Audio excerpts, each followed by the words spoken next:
제45회 전국장애인체육대회가 31일 부산에서 막을 올립니다.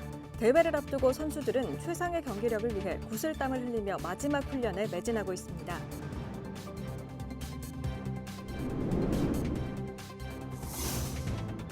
사하구 감천문화마을이 주민과 관광객들이 상생하는 공간으로 탈바꿈을 시도하고 있습니다. 구의 특별관리지역 지정이 초읽기에 들어갔습니다.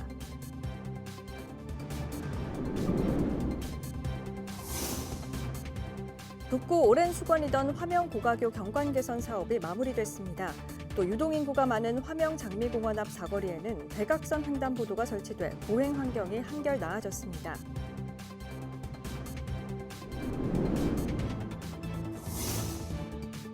UN 창설 80주년을 맞아 평화의 도시 부산에서 부산 UN 위크가 시작됐습니다.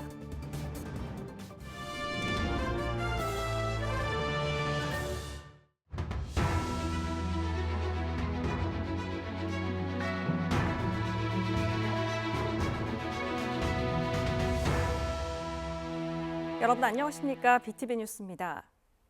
첫 소식입니다. 제45회 전국장애인체육대회가 31일 부산에서 막을 올립니다.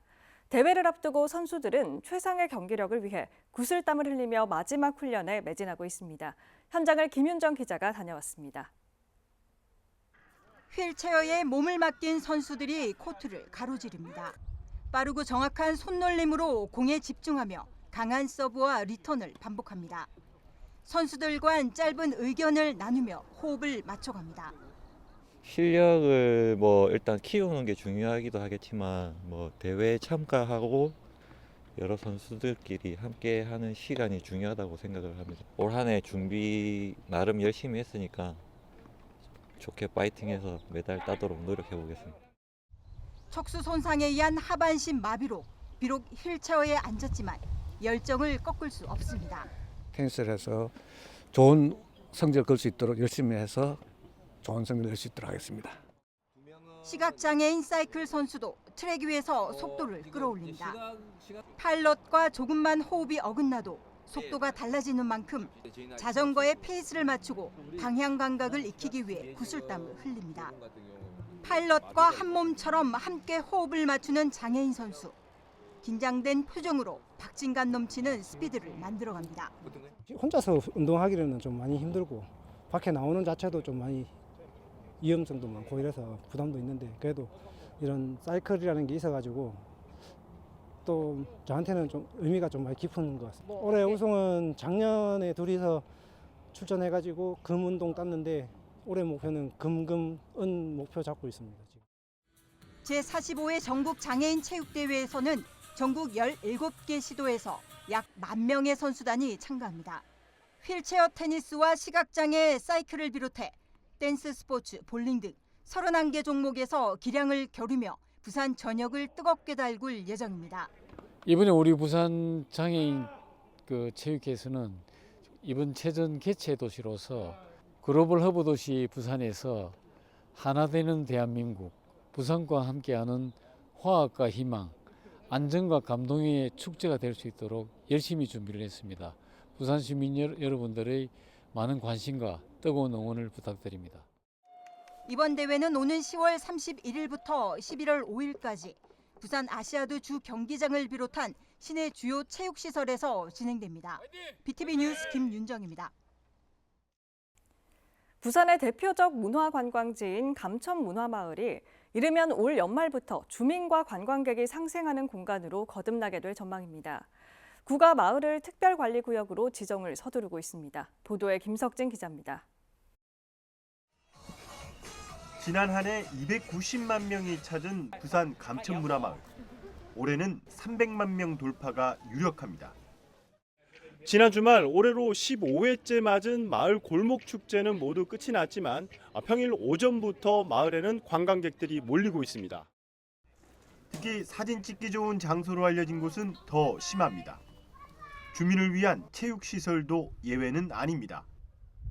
관광객들이 우리나라 찾아오는 건 참 좋은 그게 아닙니까? 그런 좋은 그건데 이제 쓰레기 이거를 일본 문화매로 가져왔던 거를 좀 챙기든지 안 그러면 좀 잘 하면 되는데 아무데나 버리니까 이제 저 자신으로서는 좀 보기에 좀 안 좋습니다. 안 좋고 또 이런 데 들어오면은 여기는 체육시설인데 톤이 좀 크고 사람들이 조용히 좀 안 하고 그래 그런 부분이 좀 그거 하고 주민 수보다 140배 많은 방문객들이 몰리며 이른바 과잉 관광 현상이 발생하고 있습니다. 소음과 쓰레기, 사생활 침해 등입니다. 이에 사하구청은 특별관리구역 지정을 준비하고 있습니다. 용역대로 한다면 주거 밀집 지역인 감내 1, 2로 주변은 오전 9시부터 오후 6시까지만 관광객이 출입할 수 있게 됩니다. 또 마을 주민이 이용하는 차량이나 택시, 상인들의 업무용 차량을 제외한 관광객 운송 차량도 출입을 제한합니다. 이를 어기면 과태료는 부과하지 않고 계도에 나설 계획입니다.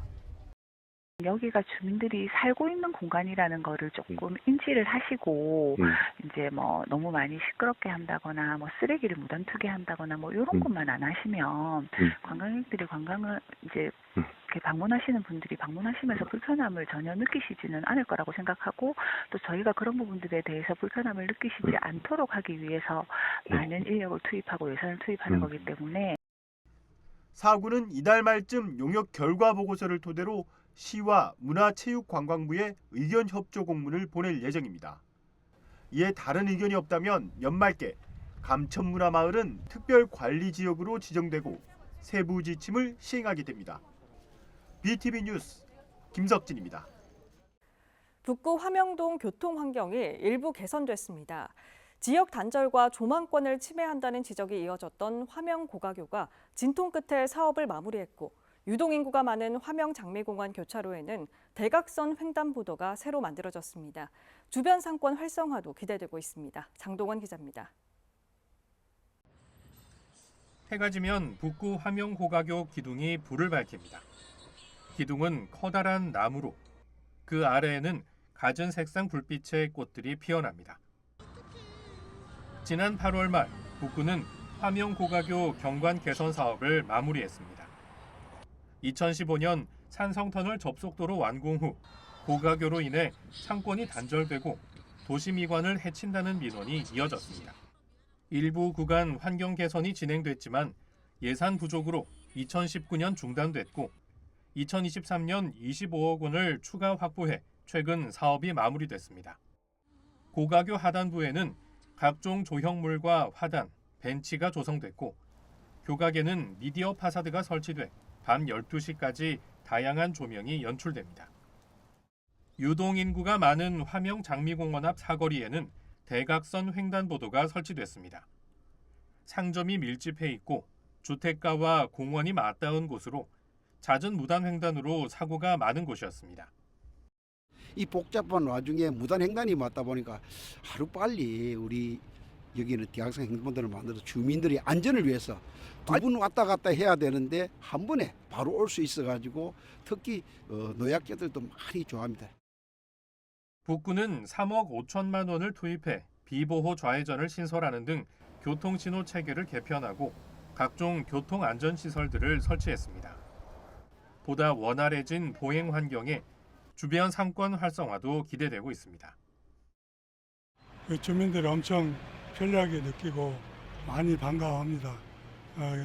그런데 그 반면에 이쪽 안쪽 도로는 교통이 출퇴근에는 조금 막히는 현상이 있는데 그 부분은 우리 경찰관서나 관련 부서에서 나와서 좀 통제를 해주셨으면.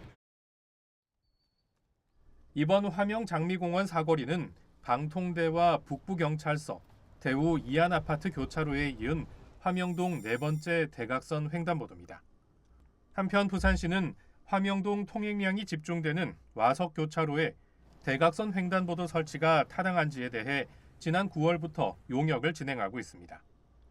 BTV 뉴스 장동원입니다. 유엔 창설 80주년을 맞아 평화의 도시 부산에서 부산 유엔 위크가 시작됐습니다.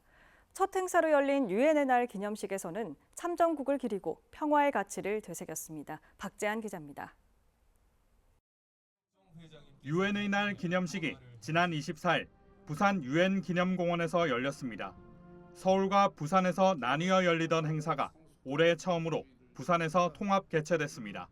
행사에는 박형준 부산시장과 김진아 외교부 제2차관, 주한 외교단 등 300여 명이 참석해 한국전 참전국 전몰 장병을 추모하고 UN 80주년을 기렸습니다. 시민의 평화 메시지를 담은 타임캡슐도 부산시에 전달됐습니다. 평화의 도시 부산에서 시작된 연대의 뜻이 전 세계로 이어지길 바라는 시민의 염원이 담겼습니다. 부산 유엔위크는 2019년부터 매년 개최되고 있습니다. 유엔의 날부터 턴투어드 부산까지 3주간 이어집니다. 다음 달 7일에는 웨스틴 조선 부산에서 세계 평화 포럼이 열립니다. 80년의 약속, 평화의 미래를 주제로 예술을 통한 평화의 가치에 대한 기조연설이 이어질 예정입니다.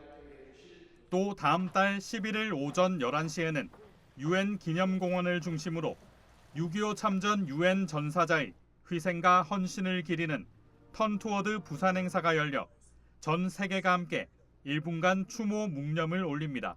BTV 뉴스 박찬입니다.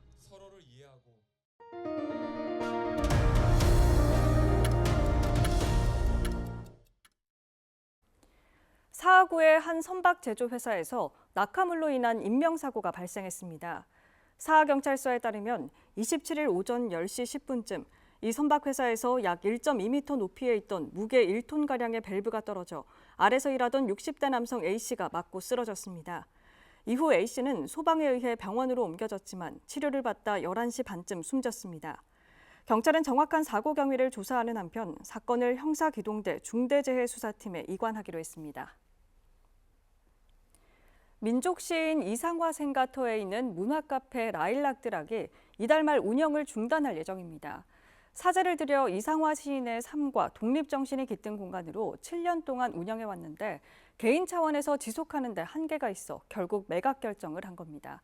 지자체가 매입해서 문화자원으로 활용하는 것이 바람직하다는 목소리가 높지만 대구시나 중구청의 반응은 소극적입니다. 우성문 기자의 보도입니다. 민족시인 이상화 시인의 생가터에 자리 잡은 문화카페 라일락드락 1956. 마당 한가운데 있는 수령 200년이 넘은 라일락 나무를 모티브로 이름을 붙였는데 이상화 시인의 삶과 독립정신이 깃든 공간입니다. 최근 문화유산 보존 운동을 펼치는 비영리 민간단체 한국 내셔널 트러스트가 꼽은 제23회 이곳만은 지키자 전국 9개 문화유산 중 한 곳에 선정되기도 했습니다. 내셔널 트러스트는 라일락드락은 독립운동가 이상화의 채취가 묻어있는 공간으로 대구의 정체성과 직결된 자산이라며 대구시나 공공기관에 매입해 관리하면서 문화관광자원으로 활용할 것을 제안했습니다. 하지만 이 공간은 이달 말 운영을 중단합니다. 오랫동안 방치돼 있던 이곳을 사재를 털어 사들인 후 역사 스토리가 있는 문화공간으로 탈바꿈시킨 건도훈 대표가 운영난에 따라 급매물로 내놨기 때문입니다. 경영이 참 어려웠어요. 근데 어떻게든 끌어 나가려고 했는데 이곳은 대구는 물론 전국 문화예술인들의 사랑방 역할을 해왔고 때로는 미술 전시장으로 때로는 공연장으로도 활용돼 왔습니다. 건 대표는 개인이 운영하기보다 지자체나 공공기관이 운영하길 바라지만 관할 중구청 반응은 회의적입니다. 이 일대가 재개발 지역에 포함돼 있어 구청이 매입을 할 경우 자칫 알박기 논란이 우려되고 이상화 고택을 별도로 관리하고 있어 생가터까지 보존할 필요가 있느냐는 겁니다. 이상화 시인이 1901년에 태어나서 32살 때까지 살던 곳인데 옛집은 이상화 시인이 이사가고 나서 없어지고 허물어졌어요. 그러다 보니까 옛집이 없다는 이유, 그래서 생가터만 있다는 이유, 그래서 고택은 있는데 굳이 생가터까지 살 필요가 있느냐. 대구시의회 육정미 의원도 시의회 본회의에서 대구시가 이상화 생가터를 매입해 문화유산으로 관리해야 한다고 주장했지만 대구시는 별 반응이 없습니다. 저는 한 번도 제 거라는 생각을 해본 적이 없습니다. 이게 언젠가는 대구 시민의 품으로 간다고 저는 믿었고요. 그래서 정성을 다했습니다. 이제 제가 힘이 붙여서 이 공간을 시민들 품으로 돌아갈 수 있도록 하는 게 제 바람인데 잘 됐으면 좋겠습니다. BTV 뉴스 우성문입니다. 이재명 정부가 들어서고 올해에만 3번의 대책이 나올 만큼 부동산에 대한 관심이 어느 때보다 높습니다. 그렇다 보니 부동산 관련 세금에도 관심이 쏠리기 마련인데 절세 특강을 열어 주민들에게 인기가 높습니다. 이재원 기자입니다. 마치 공연장을 방불케 하듯 좌석이 꽉 차 있습니다. 이어지는 강사의 말 한마디에 귀를 쫑긋 세웁니다. 용도 변경을 한단 말이죠. 그럼 용도 변경을 했으면 방금 때 이제 뭐가 돼요? 여기에 근생으로 바뀌었어. 이거는 주택이에요, 주택이 아니에요? 주택 아니죠. 여기서 주택을 멸실해버렸어. 그러면 여기서는 나대지가 돼버리죠. 예? 그러면 잔금일 현재 기준으로 따질 것이냐, 계약일 현재로 따질 것이냐에 따라서 세법이 달라지겠죠. 최근 서울 부동산 가격이 폭등하면서 주민들은 관련 세금 절세에 관심이 높습니다. 요즘에는 그 사람들이 그 부동산 값이 많이 오르다 보니까 세금을 굉장히 많이 내게 되고 거기에 대한 부담감들이 굉장히 많습니다. 그래서 집을 가지고 있지만은 세금 때문에 고민이 많기 때문에 여기 와서 조금 효과적으로 세금을 좀 절약할 수 있을까 그렇게 해서 와봤습니다. 중구가 일반 주민에게는 어렵게 느껴지는 세금 관련 절세 특강을 열었습니다. 이날 강의에서는 황당한 과세 사례를 소개하고 양도, 상속, 증여 시 주의사항을 설명했습니다. 특히 증여세 절세 전략과 부동산 거래 시 유의사항을 세부적으로 다뤘습니다. 강의 후에는 전문 세무사들이 사전에 신청한 주민들을 대상으로 개인별 절세 전략을 설명했습니다. 중구는 특강 이외에도 찾아가는 세금 교실을 6개 권역으로 나눠 격월로 엽니다. 오는 28일에는 장충동 주민센터에서 1:1 무료 상담이 이루어집니다. BTV 뉴스 이재원입니다. AI가 뽑은 이번 주 부산, 관광과 산업, 문화와 생활까지 바다도시 부산의 주요 소식을 지금 함께 만나보시죠. 2025년 10월 28일 부산에서 2025 글로벌 미식 포럼이 열립니다. 지역 미식과 관광을 연결하여 로컬 투어리즘 활성화를 모색하는 자리로 전문가들이 모여 맛 중심의 지역 관광을 논의합니다. 해운대 해변을 배경으로 다양한 문화 행사도 함께 진행됩니다. 부산시는 내수 활성화를 위해 동백전 캐시백 이율을 18%로 상향하고 소비축제를 확대하며 관광 문화 이벤트를 추진합니다. 이는 지역 상권과 중소상인에게 도움을 줄 것으로 기대되며 지역 경제를 활성화하는 데 기여할 것입니다. 지속가능한 상권 활성화 방안과 고객 참여 유도가 필요합니다. 2025년 10월 25일 부산 중구 이바구길에서 제3회 웹툰이 바구길 축제가 열립니다. 이번 행사에서는 웹툰 작가와의 만남, 거리 전시, 체험, 웹툰 굿즈 마켓 등 다양한 프로그램이 진행됩니다. 축제는 당일 단일 개최되며 교통 혼잡이 예상되므로 대중교통 이용을 권장합니다. 부산시는 해외 취업 청년들을 위해 사기 예방 교육을 실시합니다. 이 교육은 금전 요구 및 허위 정보 피해를 방지하고 신용 회복과 심리 지원 체계를 소개합니다. 이는 청년 사회 진입 시 금융과 신변 보호를 위한 조치입니다. 교육 일정과 장소는 시청 및 구청 홈페이지에서 확인할 수 있습니다. 특정 브랜드의 전기차 화재가 전국 곳곳에서 잇따르고 있는데요. 그런데 해당 업체가 파산해버려 AS마저 막막한 상황입니다. 구혜희 기자가 어떤 내용인지 취재했습니다. 지난해 7월 창녕 종합사회복지관에서 근무하던 주환영 씨는 복지관에서 운행 중인 전기차를 타고 깜짝 놀랐습니다. 차량이 충전도 되지 않을 뿐더러 무언가 타는 냄새까지 났기 때문입니다. 곧장 홈페이지를 통해 AS를 접수했지만 묵묵부답이었습니다. 차량 안에 들어오니까 일단 충전기를 꽂았을 때 충전등이 안 들어왔고 그래서 차에 보니까 탄내가 나더라고요. 그래서 이제 회사에 이제 AS를 알아보려고 홈페이지 들어가 봤는데 응대도 없고 전화했을 때도 전화도 안 되고. 결국 사설업체에 수리를 맡길 수밖에 없었던 상황. 이런 피해는 인천뿐만이 아닙니다. 충남 보령에서도 같은 해 같은 브랜드 전기차 화재 피해가 있었습니다. 1분 정도 지나니까 파바박 하는 소리가 들리면서 그 차 밑으로 이제 불길이 솟구치는 거예요. 그래서 이제 충전기를 빼고 그다음에 이제 아무래도 그 건물 근처이기 때문에 도로까지 차를 밀었어요. 하지만 이번에도 업체 측으로부터 AS를 받을 순 없었습니다. 전화 연락조차 되지 않았기 때문입니다. 결국 차량을 폐차 처리할 수밖에 없었습니다.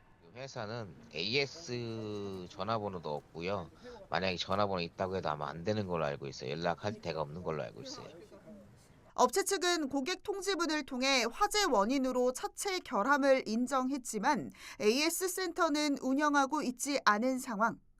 게다가 지난 7월부터 결함 차량에 대한 리콜을 약속했지만 단 한 번도 지켜지지 않았습니다.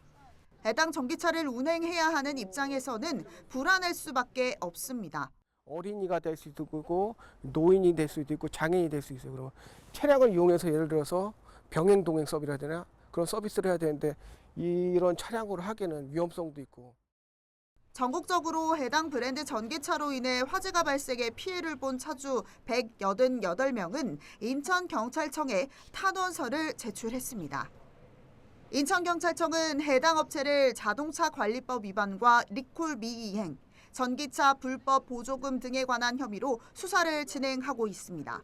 BTV 뉴스 구혜입니다. 제45회 전국 장애인 체육대회가 오는 10월 31일부터 부산에서 막을 올립니다. 전국 17개 시도에서 6천여 명의 선수들이 참여해 열정과 도전의 무대를 펼칠 예정입니다. 포용과 화합의 축제, 그 뜨거운 현장이 부산을 환하게 밝힐 것입니다. 이상으로 BTV 뉴스를 마칩니다. 오늘 전해드린 소식은 유튜브 채널과 뉴스 홈페이지에서 다시 보실 수 있습니다. 시청자에게 힘이 되는 뉴스로 다시 찾아뵙겠습니다. 고맙습니다.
채널 BTV